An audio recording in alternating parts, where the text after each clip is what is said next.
Bonjour à tous et bienvenue dans ce nouvel épisode du Kinoko Podcast. Je suis ravie de vous retrouver aujourd'hui dans cet épisode qui sera particulièrement consacré à une expérience autour du travail, de mes études, de pourquoi j'ai quitté mon CDI et cette espèce de coup de pied au cul qui m'a permis de me lancer en tant que freelance il y a un peu plus d'1 an et demi de ça.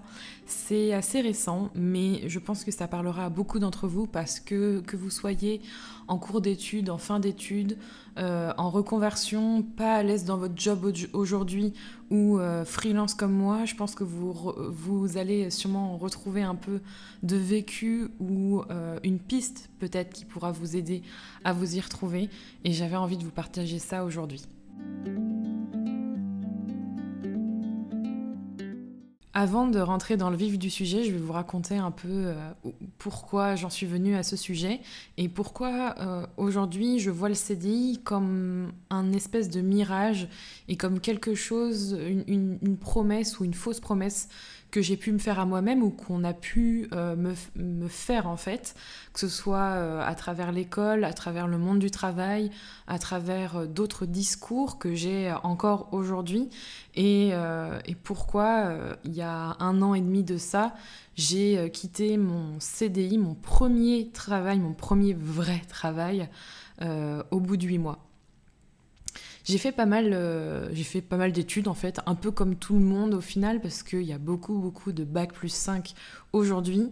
J'ai fait des études, si on veut dire entre guillemets longues. J'ai fait un master, enfin un double master.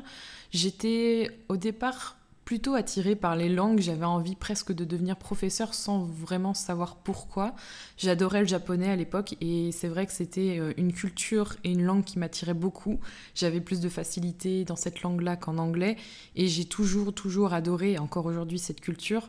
C'est pendant 7 ans que j'ai appris le japonais du lycée à l'université et à un moment, je me suis aperçue en fin de première année de licence de japonais que je ne serais pas employable.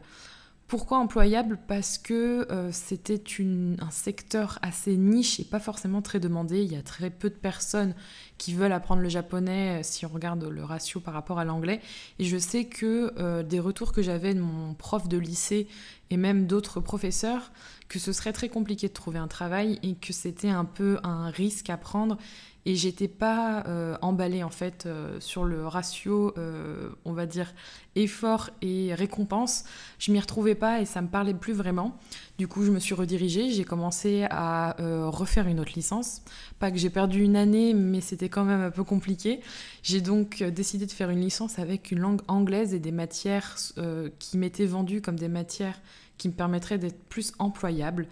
De l'économie, ce genre de choses, de l'anglais sous toutes ses formes, des cours un peu de comptabilité, etc. J'ai obtenu cette licence avec succès et c'est à ce moment-là que j'ai découvert l'univers un peu d'internet car entre-temps j'avais ouvert mon blog, j'ai commencé les vidéos, je suis partie en Corée du Sud, je suis tombée amoureuse de ce pays et j'ai décidé de commencer en fait une école de commerce et de web là où je me suis épanouie, on va dire, plus par moi-même que par les cours, mais ça m'a ouvert des portes grâce à cette alternance que j'avais de théorie et de pratique. Et j'ai aussi pu voyager, rencontrer des gens super intéressants, des personnes avec qui je suis encore en contact aujourd'hui et avec qui je suis proche. Ça m'a permis en fait d'axer mon objectif vers un travail que je voulais dans le web, dans une société, et je voyais vraiment mon dessin tout tracé à partir de ma première année de master, donc il n'y en avait que 2, donc ça signifiait qu'à la fin et à l'issue de cette dernière année de master, j'allais avoir un CDI. C'est presque ce qu'on nous vend en école de commerce et de web, c'est que à la fin de ce cursus-là, vous pouvez avoir un super boulot, bien payé, parce que vous avez des compétences, parce que vous avez une expérience professionnelle en alternance, vous avez de quoi vendre, vous avez des choses à vendre. Et j'ai relu récemment un peu de choses sur le CDI et je vois encore que pour beaucoup de jeunes, le CDI, c'est un espèce de Graal, comme il l'avait était pour moi il y a quelques années. C'est encore récent, donc pour moi, ça me paraît pas idiot, mais pour une grande majorité, le CDI, c'est le Graal, c'est le travail qui est dur à trouver. Quand on l'a, il faut le garder. Comme beaucoup de jeunes aujourd'hui, moi aussi, je pensais que c'était un job de rêve, que c'était un job, qu'un CDI, il fallait le garder, qu'il fallait partir un peu en quête de ce travail-là, que dès qu'on l'avait, il fallait surtout pas le lâcher et que c'était synonyme de sécurité et de revenus stables. Et en soi, je pense que ce que j'ai vécu en soi, pour le revenu stable certes, mais pour tout le reste, ça s'est avéré faux. Et ça, c'est pour ça que ça me rend encore triste qu'en France, en fait, on parle de CDI comme le Graal, comme le contrat magique, en fait, parce que quand on sort d'école, en tout cas, beaucoup visent ça, et il y a tellement plus, il y a tellement d'autres opportunités, et on a tellement peur, en fait, de ne pas être employable qu'on vise surtout ça. Donc moi aussi, j'ai visé le CDI. Du coup, j'ai travaillé pendant ces 2 ans, j'ai obtenu mes 2 masters, donc je faisais 2 mémoires, 2 masters en même temps, et je me souviens très bien à quel point c'était bizarre. Je revenais de San Francisco, j'avais mes diplômes, j'étais fraîchement diplômée, et c'est une sensation super étrange de sortir des études, définitivement, entre guillemets, parce qu'on apprend tous les jours, mais de sortir de ce circuit d'études. On rentre quand même à 3-4 ans à l'école pour en ressortir à 24-25 ans, voire plus parfois, selon le parcours.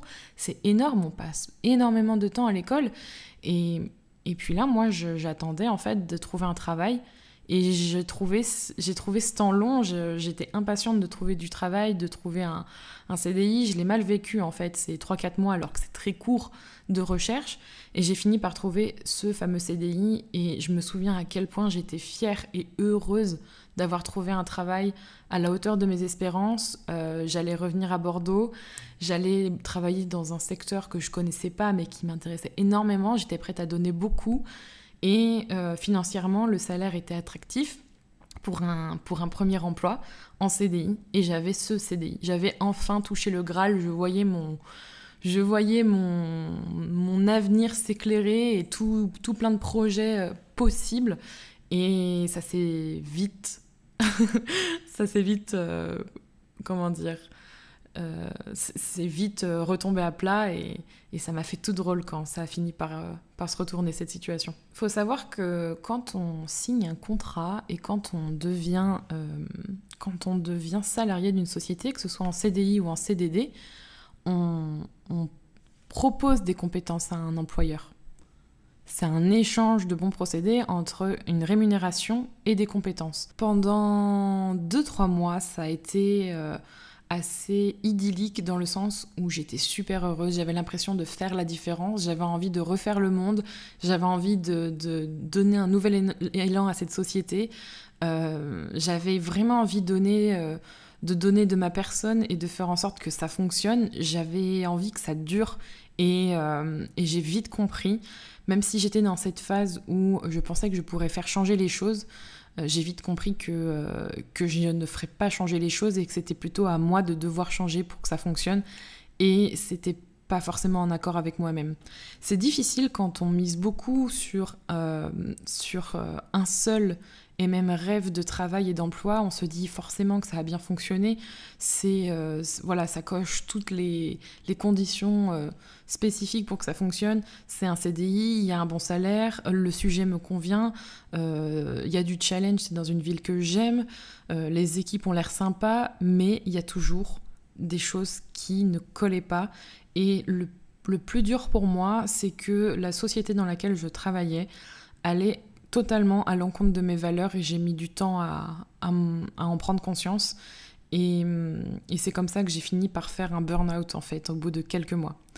Ça s'est passé très rapidement, je m'en suis pas rendu compte, mais le premier signal d'alarme, ça a été quand en janvier je suis partie pour la visite médicale. Je me souviens clairement que la personne me disait qu'il fallait absolument que j'arrête, que j'étais au bout du rouleau, que j'étais au bord de l'épuisement, et que je m'en rendais peut-être pas compte.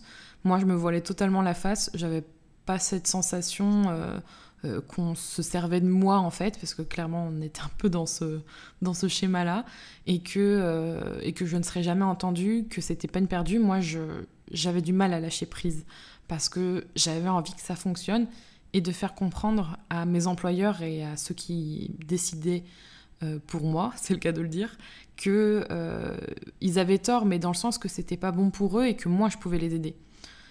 Et le médecin m'a dit que le seul moyen pour m'échapper, elle parlait clairement avec des termes comme ça, c'était de signer une rupture conventionnelle et de partir. Et à ce moment-là, c'était 4 mois après mon embauche, c'est quand même court. J'étais pas prête à lâcher prise, et j'aurais dû, avec le temps, j'aurais peut-être dû, parce que ça a été de pire en pire. Il faut savoir que quand les choses ne sont pas en accord avec vos valeurs, vous luttez énormément déjà pour comprendre et aussi pour faire en sorte que ça fonctionne. Et en même temps, vous vous dites que c'est pas bon pour vous et votre corps vous le fait comprendre. Vous vous êtes épuisé, vous essayez de faire au maximum, vous travaillez beaucoup, vous donnez beaucoup de vous, que ce soit physiquement ou psychologiquement, vous vous laissez de côté et jusqu'à ne plus vous reconnaître. Et c'est dur, surtout quand votre entourage ne comprend pas, que vous vous mettez à être bien mal, à pleurer en rentrant de chez vous, parce que vous ne comprenez pas pourquoi votre travail ne fonctionne pas, pourquoi on vous a embauché, parce que finalement on vous a embauché pour quelque chose, mais on ne vous demande pas de faire cette chose-là. C'est très dur. Et en même temps, vous ne voyez pas d'issue, parce que c'est ce que vous vouliez au départ, et vous comprenez pas pourquoi ça fonctionne pas, vous avez l'impression que ça vient de vous, et il faut du temps pour comprendre qu'en fait ça ne vient pas de vous. Je crois que ça a été 5-6 mois après mon embauche. Je pense que et je remercie, je pense que c'est la seule et bonne chose que l'entreprise ait faite pour moi, c'est de m'envoyer voir une conseillère RH externe qui était censée voir un peu nos compétences et voir un peu où on en était dans la société. J'ai pas trop compris pourquoi on devait faire ça, pourquoi on devait y aller alors que ça faisait si peu de temps qu'on était là-bas. Mais je crois que ça a été salutaire pour moi parce que c'est ce qui m'a permis de m'en sortir et de comprendre clairement que c'était pas fait pour moi. À ce moment-là, quand je l'ai vue à notre deuxième rendez-vous, elle a commencé à discerner que ça allait pas du tout. Même mes collègues voyaient que ça n'allait pas. Et moi-même, j'essayais de me convaincre que ça allait, alors qu'au fond, je savais très bien qu'il y avait une autre solution et qu'il fallait que je m'en aille. Mais quand on signe pour ce CDI, pour le CDI qu'on attendait, pour ce travail, parce qu'au-delà de la sécurité, de l'emploi, du revenu, on signe pour travailler dans une société. Et je ne sais pas si c'est un problème de génération, enfin un problème, plutôt une question de génération, mais j'étais dans une configuration où j'avais envie que ça aille dans les deux sens, que je donne et que je reçoive, et que ce soit un échange. Et malheureusement, ou heureusement, faut savoir, et je l'apprends encore aujourd'hui en tant que freelance, mais c'est une bonne chose en soi, c'est que une société, elle est faite par les gens qui sont à l'intérieur et par les gens qui dirigent principalement. Et si ça ne colle pas, au bout d'un moment, ça ne sert à rien d'insister parce qu'on peut faire des compromis. Mais quand on est salarié, au bout d'un moment, vous savez très bien qu'au fond de vous-même, c'est pas vous qui décidez. C'est pas votre société. Et que si c'est pas votre société et que la personne au-dessus de vous ne veut pas faire changer les choses et ne vous écoute pas, à quoi ça sert de rester si vous, ça ne vous convient pas ? Et quand j'ai vu cette conseillère RH, que je remercie du fond du cœur, je me suis mise évidemment à pleurer quand elle a évoqué le fait que j'étais dans un mal-être assez profond et en burn-out et que ça n'allait plus, qu'il fallait que je fasse quelque chose. Elle a compris que j'étais perdue. Et c'est là, moi aussi, où j'ai compris qu'il fallait que j'arrête et qu'il fallait que je trouve des solutions. C'est à ce moment-là que j'ai cherché des solutions, que je savais au fond de moi depuis plusieurs mois que la solution serait de travailler pour moi, chose que je voulais faire depuis des années, même quand j'étais étudiante, mais j'avais jamais trouvé en fait le courage de me lancer. Et le fait de me prendre cette grosse baffe, de comprendre que je ne pourrais rien faire dans le travail dans lequel j'étais aujourd'hui, que ça ne m'irait pas, que je serais juste un bon petit soldat qui répond aux demandes parfois loufoques de son employeur, il fallait absolument que je m'en aille. C'était mon coup de pied au cul. Il fallait que je m'en aille et que je crée ma propre société. C'est comme ça qu'au bout de 8 mois, je suis partie.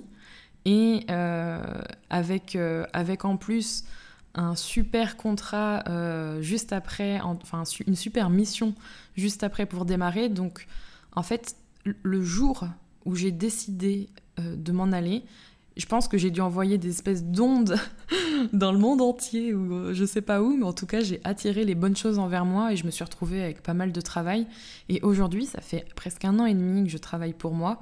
Je peux vous dire que c'était l'une des meilleures décisions de ma vie concernant mon avenir professionnel. Je l'avais jamais envisagé comme du concret, et quand j'ai décidé que ce serait concret, quand j'ai décidé que ça allait arriver et que c'était en train de se passer et que ça se passerait bien, ça s'est bien passé. Ça s'est passé évidemment non sans difficulté, mais j'ai suivi cette intuition. Et suivre son intuition, je crois que c'est l'un des plus gros conseils que je peux vous donner. À un moment, il faut s'écouter. Il faut arrêter d'écouter ce qu'on vous dit. Il faut se poser la question de ce que vous voulez vraiment. Est-ce que vous êtes bien là où vous êtes aujourd'hui? Est-ce que vous avez envie de faire ce que vous êtes? Est-ce que vous voulez changer les choses? Est-ce que ça vous va? Et si la réponse est non, il faut trouver une solution pour vous-même. Même pas pour votre mari, vos enfants, pour l'argent, pour vous. Parce que de toute façon, si vous reculez l'échéance, ça ne fera que reculer l'échéance et vous cumulerez encore plus de mal-être et ça finira par arriver de toute manière. Faire des choses en accord avec vos valeurs, c'est aussi super important. C'est ce qui m'a poussée à partir, parce que quand les choses que vous faites dans votre travail, et on passe énormément de temps au travail, même parfois beaucoup trop, malheureusement par rapport aux choses qu'on nous promet. Je me souviens de faire des semaines de 50 heures pour du travail dans le vide d'ailleurs. Faire des choses en accord avec vos valeurs, je pense que c'est aussi un point très important. Quand on commence à faire des choses qui ne sont pas en accord avec nos valeurs, on n'est plus nous-mêmes, on ne se reconnaît pas et on commence à avoir beaucoup d'émotions négatives, de culpabilité, de l'incompréhension, de l'impression de travailler pour rien. Quand ça n'a pas de sens, pourquoi le faire quand ça n'a pas de sens pour nous? Aujourd'hui, pour vous donner de l'espoir par rapport aux choses très concrètes, par rapport à un CDI, quand je vous disais au début de ce podcast, le CDI pour moi était censé m'apporter de la stabilité, des finances donc stables, de la sécurité, du travail en continu, une équipe, etc. Je trouve aujourd'hui que je retrouve tous ces critères-là dans mon travail actuel en tant que freelance, chose que je n'avais pas dans mon CDI, même au niveau des finances. C'est le cas de vous le dire. Enfin, c'est vraiment énorme. Je retrouve plus de stabilité financière dans mon travail en tant que freelance. Je retrouve plus de choses intéressantes à faire qui ont du sens. Je retrouve plus de raisons de le faire aussi. Enfin, j'y ai gagné énormément. Aujourd'hui, ça fait 1 an et demi que je suis freelance. Depuis que j'ai quitté mon CDI, que je l'ai bien envoyé chier, que j'ai dit bye bye à cette société, je suis super heureuse. En fait, il y a plein de choses que je ne pensais pas possibles en étant à son compte, qui le sont.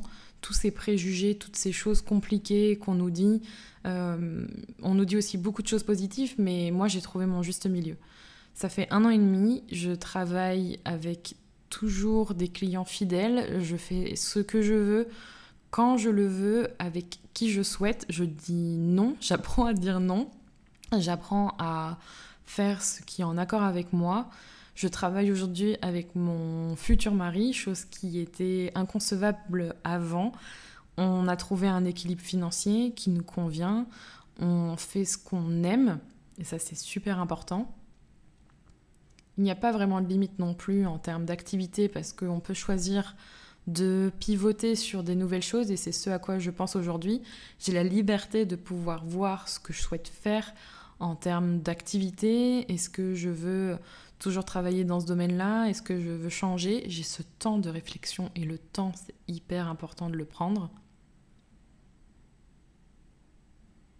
Cette stabilité financière, cette sécurité, moi je l'ai. Je ne sais pas si c'est une chance, mais je travaille pour, et je l'ai aujourd'hui. Et je ne conçois pas aujourd'hui de retourner au CDI, même si je sais que c'est un modèle d'emploi et un modèle de travail qui correspond à énormément de gens pour preuve beaucoup de son salarié.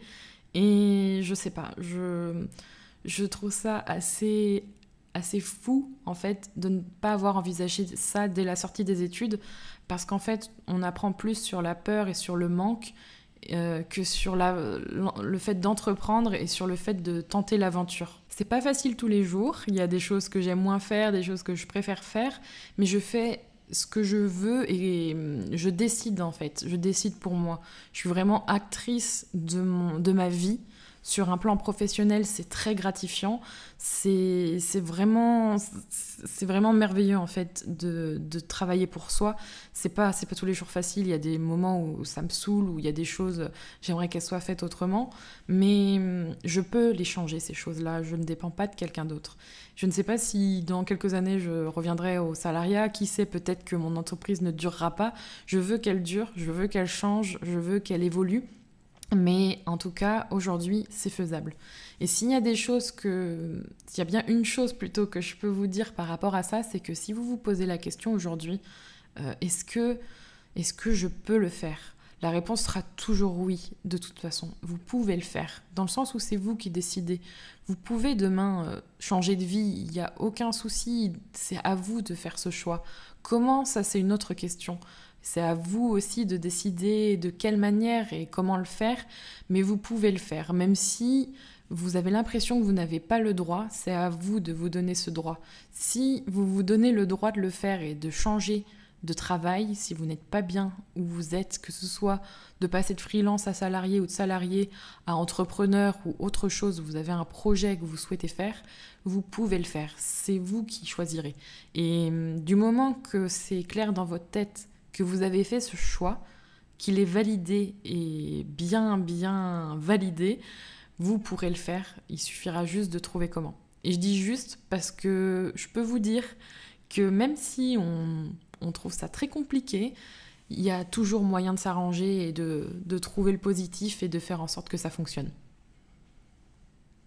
Je finirai sur quelque chose de bien concret en vous disant qu'en étant entrepreneur, il est possible d'être locataire, il est possible d'acheter un appartement, il est possible d'avoir des finances stables, il est aussi possible d'avoir des finances plus instables, mais il est aussi possible de travailler où vous voulez, quand vous le voulez, de travailler moins, de travailler plus, de choisir de dire oui ou non à des contrats qui ne sont pas en accord avec vos valeurs, ou de ne pas travailler parce que vous avez des choses à faire avec votre famille ou que vous avez envie de faire une pause. Il est possible de faire énormément de choses et il est aussi possible de ne pas se retrouver sous une montagne de charges à la 3e année, comme beaucoup le partagent. C'est possible de bien s'organiser et de se faire aider. Il faut trouver les bonnes solutions. Si je vous dis ça, c'est parce que moi-même je l'ai vécu et que même si on peint un tableau très noir, je ne sais pas si c'est mon cas particulier, mais en tout cas, je vis beaucoup plus de positif que de négatif en étant à mon compte aujourd'hui. J'espère que cet épisode vous aura plu. N'hésitez pas à me laisser une question dans le formulaire ou à partager ce podcast s'il vous a plu. Je vous retrouve dans un prochain épisode. En attendant, prenez soin de vous.